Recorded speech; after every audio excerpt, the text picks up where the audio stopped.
Good evening and welcome to the Business Day. I'm Herman Green. Uncertainties remain over the operation of Windalco, but things could look very different from what was originally expected.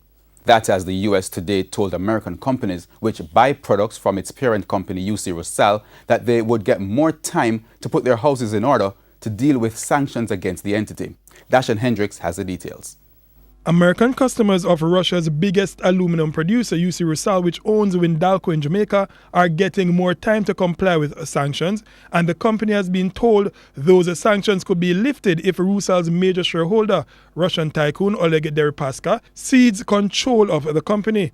Previously, American companies had until June 5 to stop dealing with UC Rusal or face sanctions. Now the U.S. Treasury says that time frame has been expanded to October 23. It also said it would not impose secondary sanctions on non-U.S. entities engaged with Rusal or its subsidiaries. The changes mean Rusal now has more time to sell off its supply, and buyers of its products have more time to seek other suppliers. Rusal, which owns Windalco since 2007, operates more than 40 plants across 13 countries. For the Business Day, I am Dashan Hendricks. In the meantime, Mining Minister Robert Montague is to address the House of Representatives tomorrow on the U.S. sanctions against Rusal.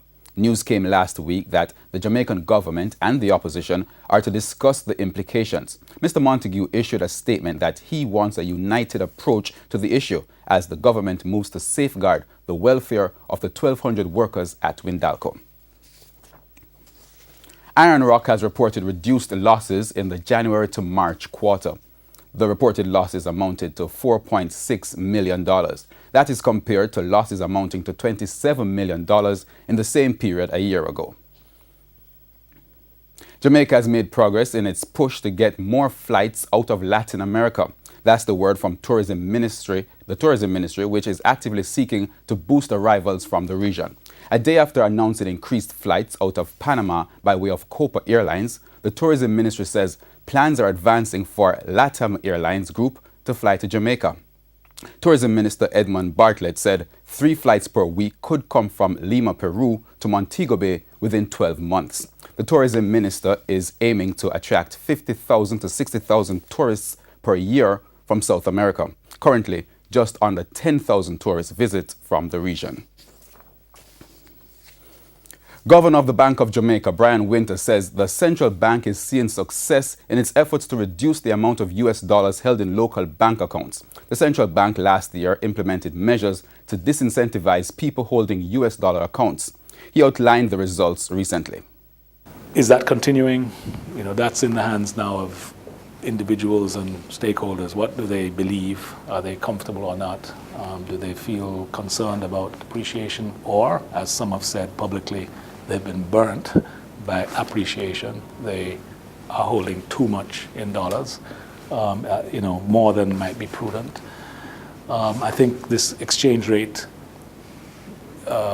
volatility, near-term, short-term variability, in a context where the medium and longer-term period is more stable,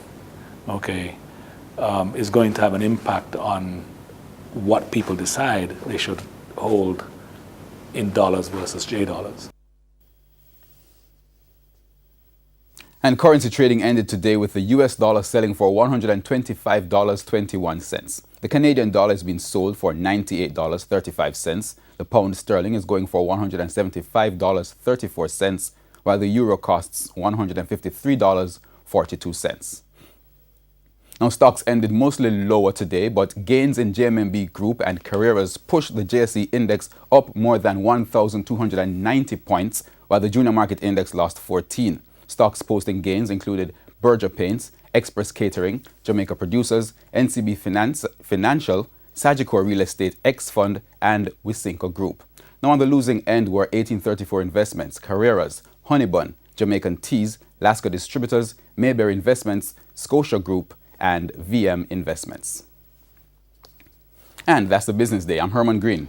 Good evening.